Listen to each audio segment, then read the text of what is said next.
I'm going to be calling the Dean of Students today to get extra answers to the questions that you're all having. I'm not on campus, so I didn't have to figure out a lot of those things before class, but yeah. Any other questions before we get started?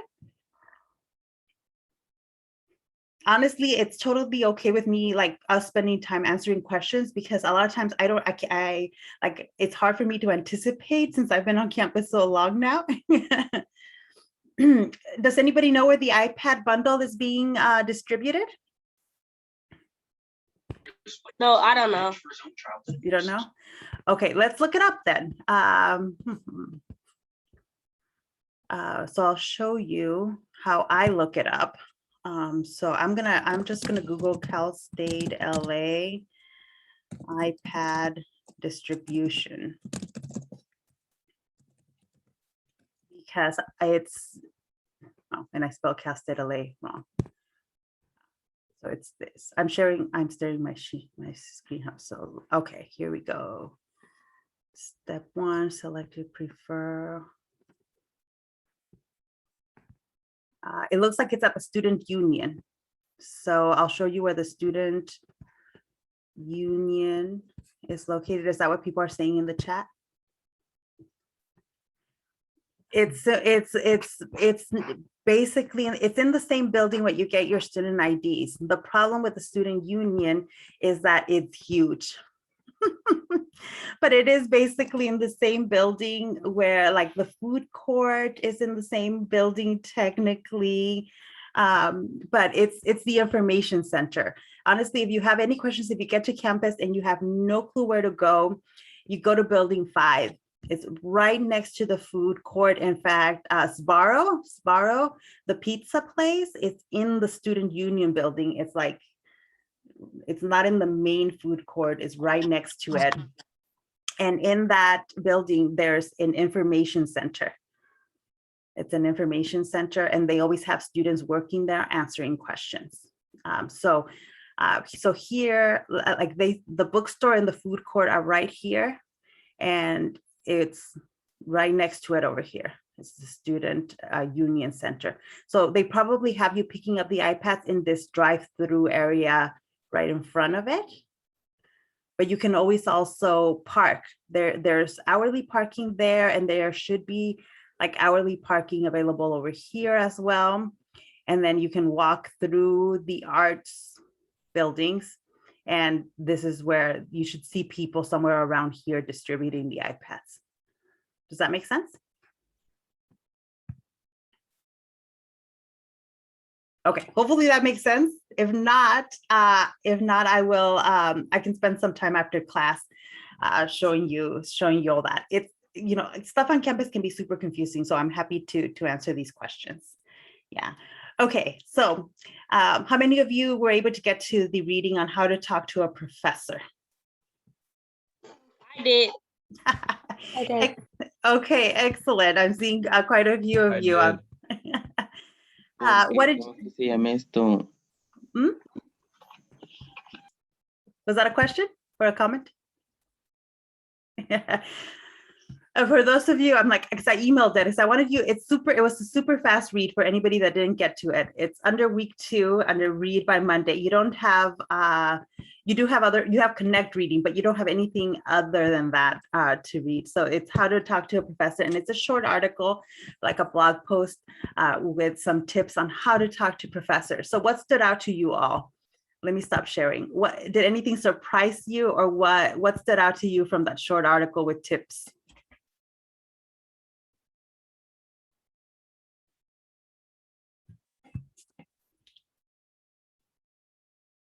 Like, I can just sit and drink my coffee till one of you tells me what stood out to you. Don't suffer in silence. Say that again. Don't suffer in silence. Thank you. And that is one of the most important things that I wanted to point out for that article. A lot of students, especially when you're freshmen and you're transitioning from high school to college, you're used to like not being able to ask questions to the professor, or sometimes you're just intimidated by the professor because A lot of times professors act like you should know all these things, but we don't know when you are suffering, when you are not understanding lectures, when you don't understand the reading. If you don't tell us, our assumption is that you're totally good. That is our assumption. We have to assume that if somebody is not telling us that there's a problem, that you're okay. And you don't want to do that. You don't want to let a professor assume that you're doing okay if you're not. Why? Because professors can adjust. We can adjust our lectures. We can spend time with you. We can spend time with you going over the material at office hours. And most professors are happy to do that. Like, that's part of our job. That's why we think of it as a profession and more than just a job, is because we like working with students. We like helping you out. It's that moment when you all get something that you didn't get before that a lot of us basically like live for, right? So you don't want to, and it goes in with we're not mind readers, especially if it's an online class. I literally like don't know if you are understanding me or not unless you tell me that you're not. And it's one of the biggest issues for students that don't do well and get lost in the system, is when they don't speak up, they're too scared to talk to the professor, right? And I'll give you some tips on how to, especially if you have social anxiety and you're afraid of talking to your professors, how to like let go of that and basically force yourself to go talk to the professors. Because otherwise, again, the assumption is everything's fine. Anything else stood out from the reading? Number 4 and 6. What were they? Number 4 was that they're not intimidators. Yeah. So yeah, totally related to this, right? In fact, a lot of your professors actually understand social anxiety. A lot of your professors are super awkward. I've been at a lot of like faculty meetings and like faculty events with faculty who don't know how to interact socially. So we understand when students have a hard time with that, right?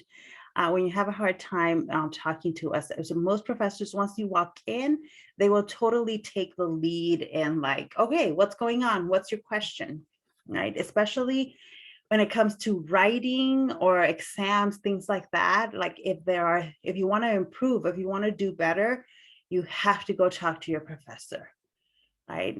We don't read minds, so we don't know when you actually want to, right? To me, sometimes if a student gets a B in a paper and they don't come talk to me, I assume that a B was good enough for them and that's it. But there are students out there who want to improve on that B, that they want an A. And the best way of improving your grade is to go into the professor and asking, what can I do to get a better grade on this paper for the next one?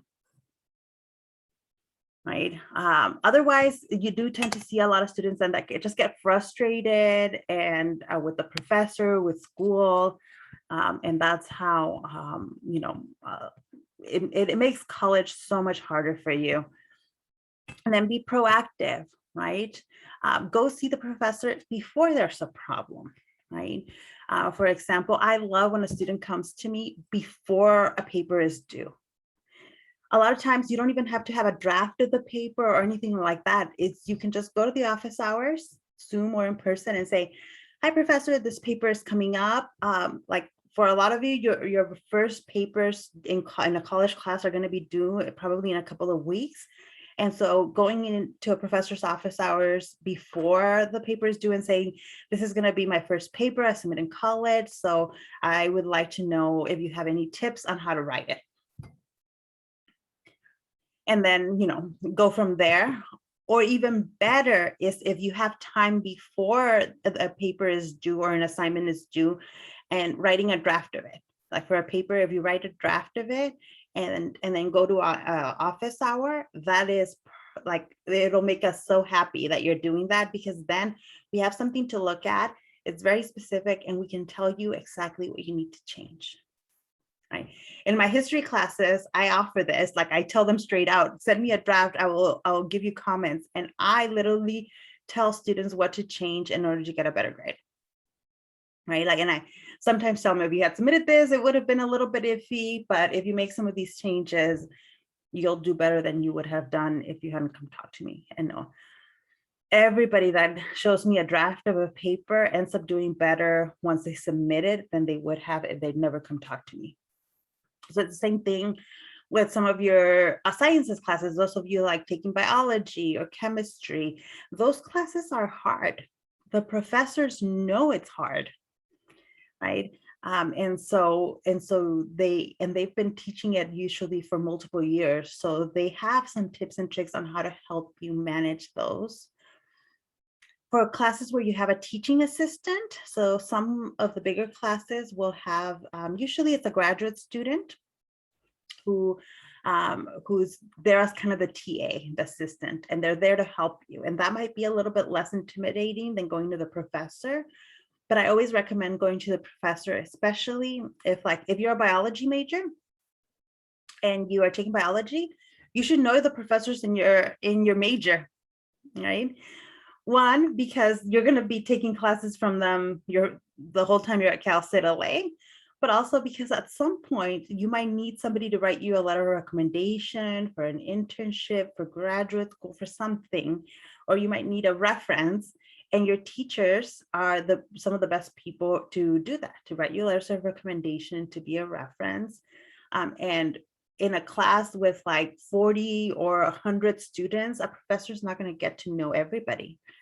Like, it's just impossible. It's too many students. But we will get to know the students that come to our office, that will chit chat with us.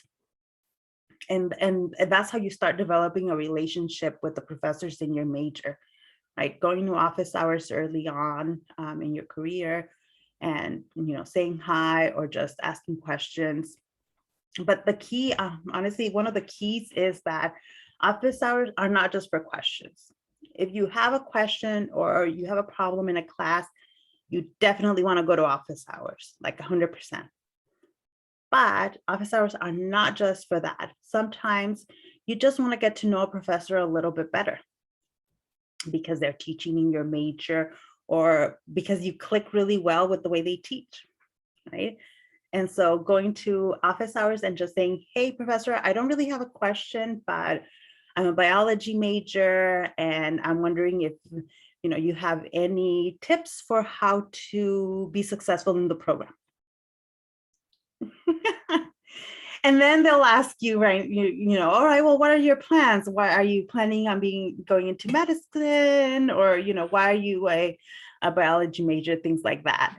Those are the conversations we have a lot with students. So we always have like something to guide us in those conversations. And the same for any major. And you don't even have to know ahead of time, right? Let's say you're not sure you want to be a biology major. That's actually perfect time then this semester or next semester is to go to the biology teacher or the biology professor, and say, hey, I'm thinking I might be interested in this major. What do you think? Did somebody have a question or a comment? I heard somebody unmute themselves. No, I don't got a question. Well, and that's the most underutilized tool that students have at their disposal is office hours. Every professor at Cal State LA has to have a certain amount of office hours. It's in our contracts. It's part of our job, and it's the time and very few people actually come to office hours. For most professors, we spend our office hours like doing other stuff because nobody's coming, but we have to have the hours, right?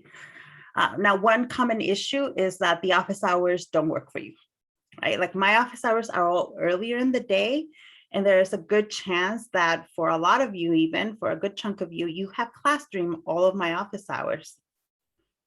And that's where you want to know if the professor is open to meeting outside of those office hours, right? Some professors might have really tight schedules and they cannot meet outside of their office hours. And so then you have to figure out how to go in to meet them if you have to. But for the most of us, we usually say, these are my office hours or by appointment. And the way you handle that is usually by sending out an email or even talking in person, like after class, to the professor, and asking and saying, I have class during your office hours. Is there another time I can meet with you? When a student sends me an email like that, I usually write back and say, yeah, that would be great. What are some times you're available? So usually, actually, even if you can send in your initial email, you say, I am usually available Tuesday afternoons and Wednesday evenings. Or even giving a professor certain time frames when you're available. And then they can say, okay, yeah, look, Tuesday evening, that works perfect for me. Let's do a Zoom. Or, meet on campus. Super easy to do, especially over email. And it's a workaround when the hours don't work for you. The tricky thing of all of that is, one, you have to not be afraid of emailing your professor and not afraid of talking to them. How many of you have already had conversations with at least one of your professors this semester? I did. I emailed my professor, but she didn't email me back. So. Okay, Janae, that is a great scenario, actually. What do you do if the professor doesn't write back? I'm like, I did what I'm supposed to. I was not afraid. I reached out, and now the professor never replied. I don't know. I don't want to keep emailing her because I feel like I'm going to keep bothering her. So I just wait. You just wait. Okay. Any other ideas? What could we do when the professor does not email back? She can ask like during a Zoom call, like, hey, I emailed you, like, can you respond to me, please? Like when you get the chance. Yeah. And actually, that's why this is where having read the syllabi is really important. That the professor put on the syllabi what is their preferred method of communication. It might be that the professor gets inundated with emails on a regular basis. And so maybe they never answer emails. There are a few professors who never answer emails. And so emailing them will not help you at all. Most professors hopefully don't do that. But then you'd know, all right, I have to go to the Zoom or I have to go to the office in order to get this person to answer me. Especially, so you can do that, either go to office hours or after class. Grab the professor after class and tell them, I sent you an email. I don't know if I got it, but when you get a chance, if you could take a look at it. Right, that works fine. Or asking them the question. The only tricky thing asking them during class or after class is that usually at the end of class, there's usually a lot of people that want to talk to us, like a lot of students that want to talk to us.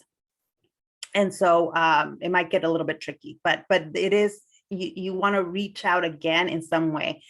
In fact, as Janae, what I would say is email them again. If it's an online class and you're not seeing the professor in person, email them again and tell them, forward the other message, like find the other message you send, click forward. And I would put something like follow up in the subject line. The way I tell you to do it, it's a polite way of reminding them that you already emailed them once and they haven't responded.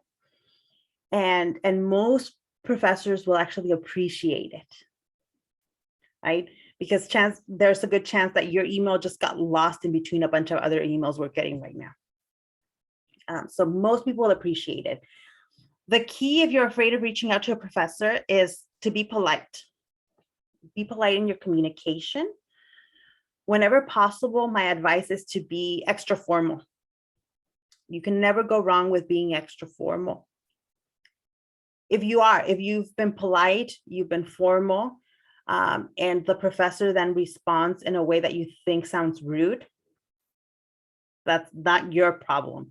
If you were polite and formal, that's the professor. You caught them in a bad mood, and it is not your fault. From time to time, I think students get intimidated if their first contact with the professor comes off as rude. It usually just means the professor's on their on their email, answering things quickly, and they've been rude. And it's a shame that they've been rude. But if you were polite and formal, you did not do anything wrong. Nothing.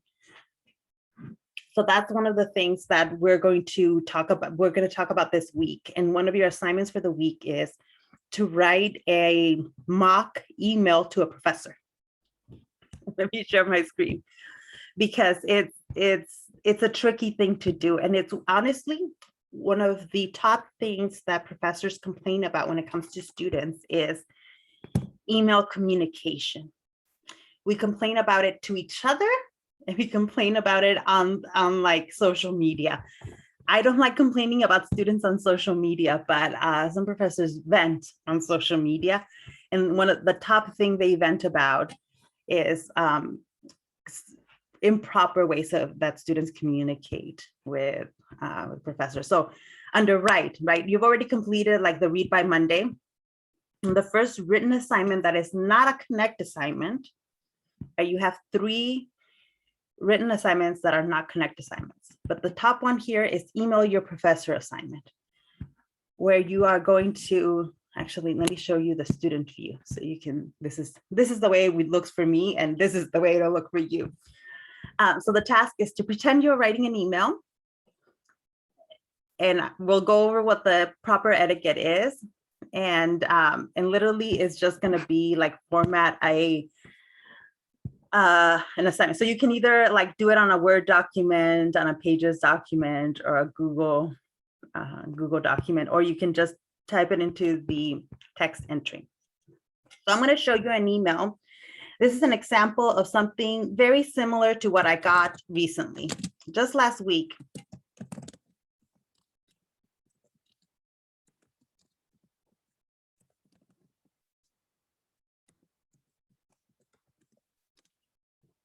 I got an email that it was not exactly this, but it was very similar to this. It said, "Hi, so can I add the class?" And then the student name. What do you think is the problem with sending a professor an email like this? It needs more information. It needs a ton more. Too short. Say that again? It's too short. Yeah, it's way too short. Also, Like, I mean, isn't it like, it kind of sounds like you just texting someone when you're supposed to be like formal. yeah, it totally sounds like a text message. And the thing is, I already told you, your professors view email as a formal method of communication, not as a texting thing. To me also, when I read something like that, that's so short and just like that to the point, it comes off a little rude. Doesn't it? Doesn't the tone feel rude? Or is it just me? No, it feels rude. Also because like for me, my teacher always taught me when you email somebody, like a teacher or something, like you always have to thank them for even reading the email, because sometimes they won't even get back to you on it. Yes. Did somebody else want to add? You said like if it felt rude, and if it had more information, it wouldn't be rude. But Yeah. I like just saying what I want to say. I mean, I won't say directly like, "Hey, give me my class," but like I'll say like a few sentences first about the topic, and then like if we email more about the same topic, I don't keep writing a bunch of stuff if we're just emailing back and forth eventually. Yes, this kind of email, if it's your first email, yeah, like in the chat, it sounds demanding. Yeah, it sounded very demanding. If this is your first email, you're doing it wrong. If you've already been communicating with a professor, several back and forths, then you can start treating it more like a text message, especially if the professor does. Like if they responded and it sounded like a text message, that is permission to write back in the same style. Right. So how do we fix this? That's disrespectful. Yeah. So I'll show you how we fix this. One, I often, like even for me, when I communicate with my colleagues, right? So with other professors or with administrators, I tend to, the first email I'm sending it to be super formal, to be dear Professor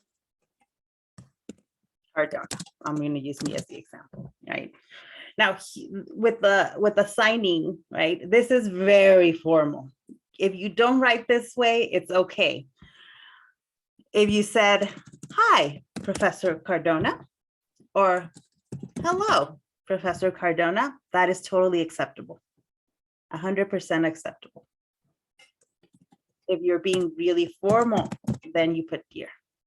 Okay. I tend to like putting "dear" the very first time I'm communicating with someone, and I'm not sure, like I don't have a relationship with this person yet, and I'm not sure how to do it. Right? Or good morning or good afternoon. Yes, Jennifer. So I'm seeing in the chat. Good morning is also a good way to start it. Good morning, Professor Cardona. Good evening, Professor Cardona. That all works. If you're not sure what to call the professor, good morning or good evening is a good way to put that there.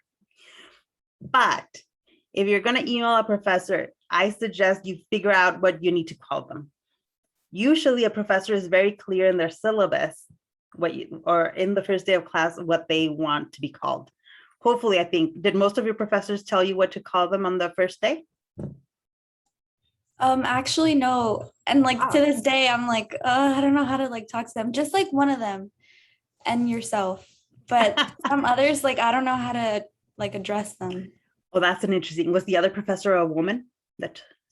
No, it was he was my psych teacher. Okay, so male.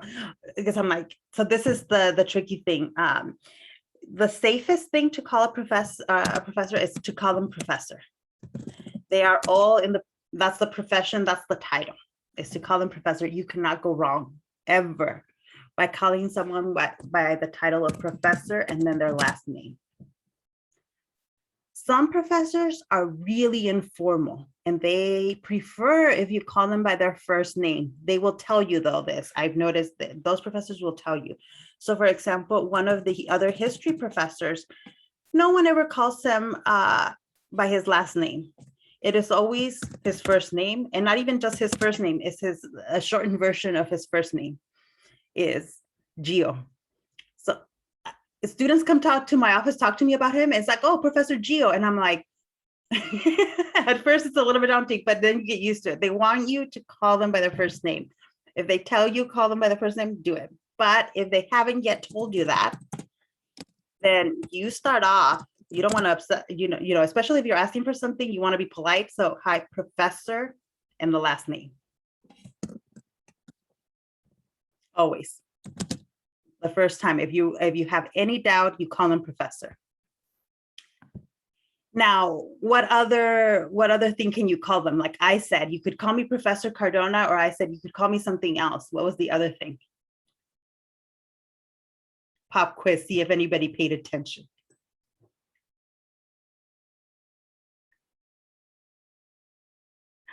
Are you all going to fail today? So people with a PhD, the official title for someone with a PhD is doctor. I was about to say that, but I don't want to get it wrong. Yeah, I mean, Chelsea, I was like, I'm pretty sure she has a PhD, so wouldn't it be doctor? But I didn't want to say if it was wrong. No, you're all correct. Someone with a PhD, it is very correct to call them doctor. It is the title. In fact, people with a medical degree did not used to be called with the title doctor. They're MDs. Technically their title is MD if they are treating patients, right? Now, a lot of things have switched, but historically, calling someone a doctor was that it meant that they had a PhD and this was the formal title. A lot of female professors will insist that you call them Dr. So-and-so, mainly because there seems to be a very gendered way in which students approach their professors. They tend to be very, very careful with what they call their male professors and not with what they call their female professors. It's not just students that do this, it's even colleagues, the general public. It really is still kind of new that women get PhDs. If you look at the long history, in human history, it's relatively new for women to get PhDs. And so people tend to forget that that we can use the title doctor. So that's why some women insist, some female professors will insist that you call them Dr. So-and-so. However, sometimes it's hard to know, does my professor have a PhD? If you're in doubt and you're like, oh, I don't want to screw it up, then just professor. Use the title professor. It's appropriate for everyone. Even if you have a TA. Oh, why am I spelling it all incorrectly? Okay. If you have like a teaching assistant, they probably don't have a PhD. And they most likely, it's totally fine if you call a TA by their first name. But if you are in doubt, right, if you're not 100% sure, you can call the TA professor. Call them professor. They will correct you if it's the wrong thing to call them. They will, when they sign their name when they reply to you and they sign their name, pay attention to it. If they use their first name, then chances are they want you to call them by their first name. So your default, if you have any doubt, it should be professor, right? Then we can talk about what the title or what your body, we can spend more time tomorrow also talking about what your body email should say. But yeah, it can be totally to the point. You don't have to say, how are you doing today? I hope all is well. You don't have to do that. You don't, but you can. If somebody puts that in their email, no problem, put it in there. But you don't have to. Right, you can just go with, I have a question about the reading. Should the chapter be read by Monday?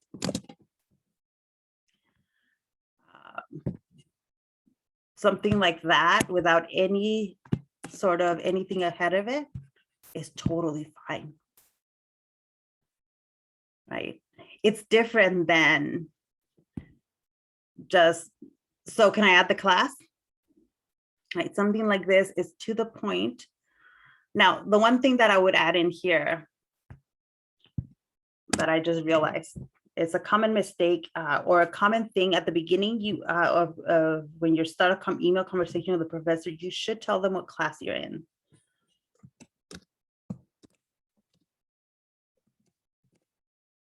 I'm going to put in one of my classes here. So should the reading for History 2050? I have a question about the reading for History 2050.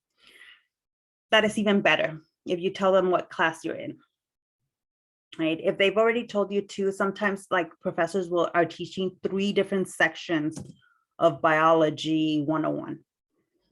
Then you want to tell them what section you're in. So if you know the number of the section, you just need to put the number. But if you don't know,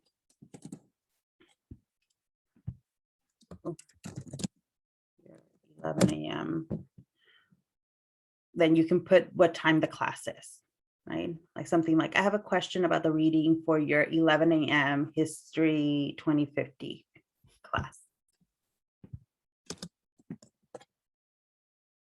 Something like this is formal, it's polite. You're not spending too much time, too much other things, like it's direct, right? It's direct and to the point.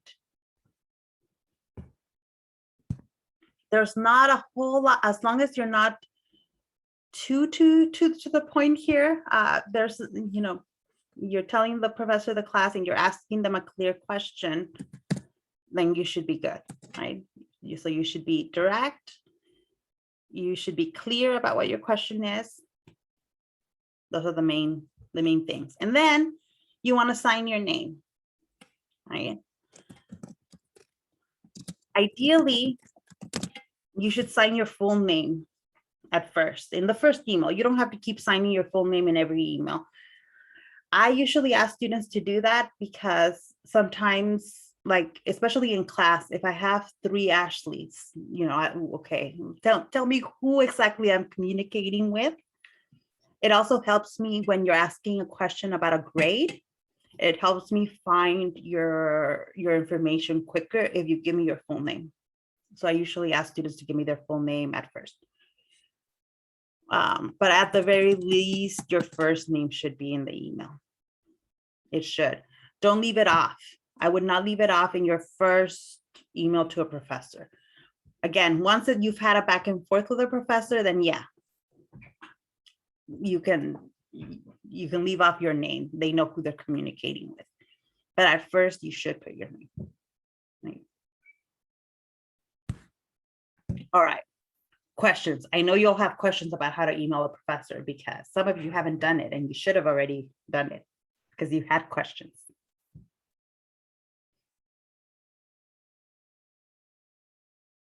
No, I don't got no questions. The rest of you don't have questions either? No, miss. Okay. No.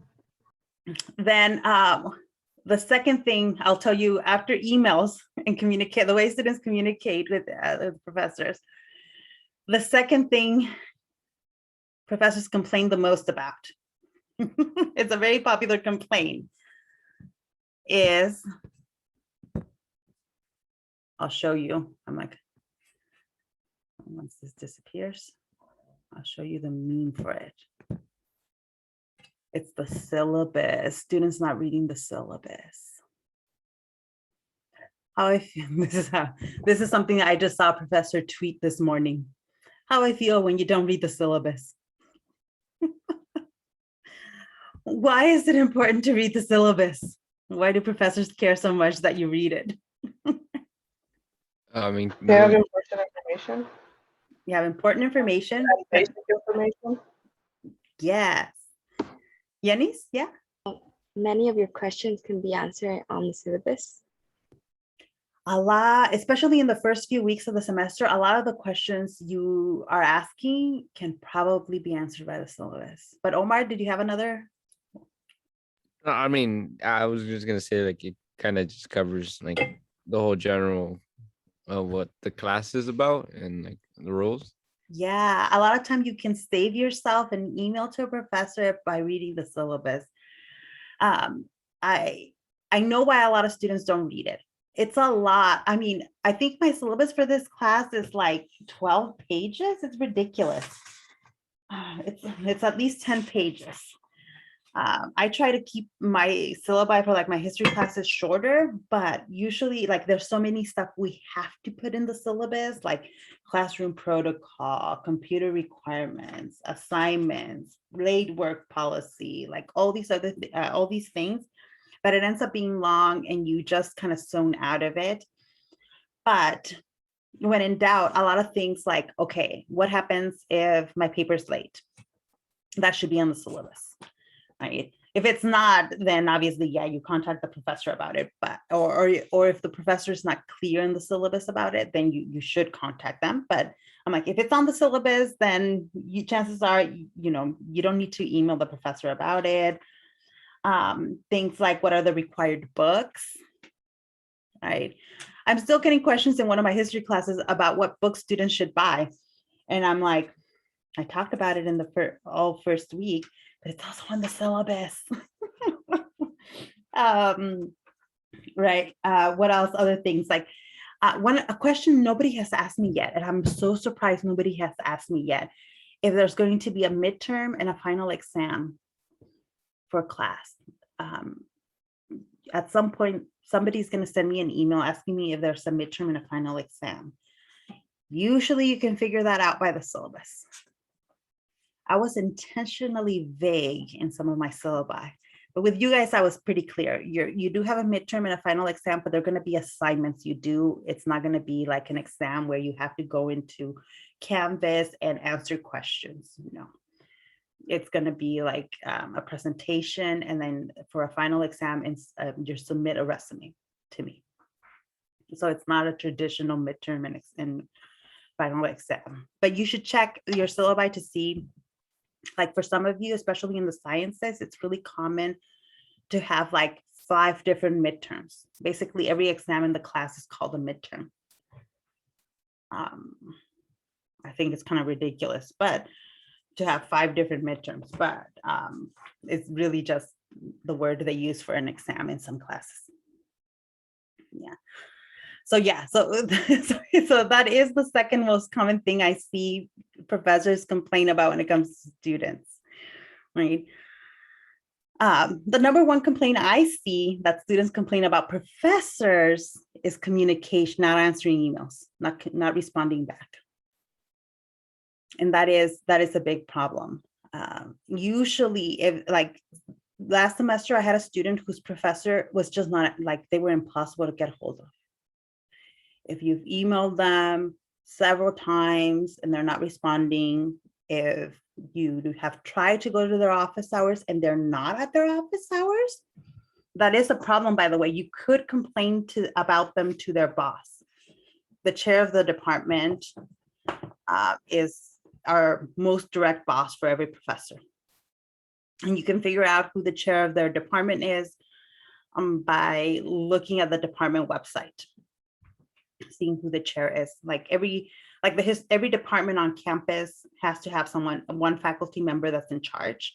We usually call that the chair of the department. And then there's even more. Universities are very hierarchical. Above the chair will be like the deans. So like the dean of the NSS, we have a dean, is the boss of all the chairs and of all the faculty. And then there'll be several vice presidents that are bosses above that before you get to like the president of the university and the chancellor of the Cal State system. Hopefully none of you will need to know that hierarchy and who to go to. But you can complain to a chair that a professor is not showing up to their office hours and is not responding to emails. That's an extreme situation. So usually most people won't have to deal with that right away, but it is possible that happens.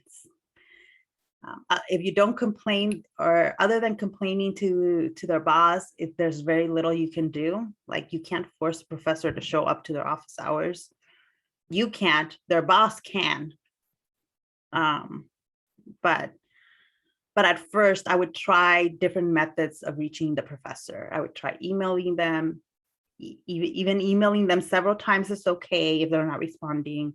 I would try going to their office hours. I would try reaching them in class before there's any complaint, because usually like they will ask, like a chair will ask, well, how have you tried to reach out to the professor? If you've only sent one email, then the chair's going to be like, yeah, you need to try again. Right. Does that make sense? Yes, it did. Thank you. All right, I'm going to stop here. I have a lot more to talk about in terms of communicating and interacting with professors, because I'm like, I started off with like, oh, you should communicate with your professors. And then I got all scary, like, don't communicate the wrong way. And so what I'll do on Wednesday, and I'll focus on like, okay, how do I communicate? How, if I'm anxious about how I communicate with a professor, how do I still do it? So I'll talk a little bit more about some tips for communicating with professors, and a few more. I'll give you some more behind the scenes info.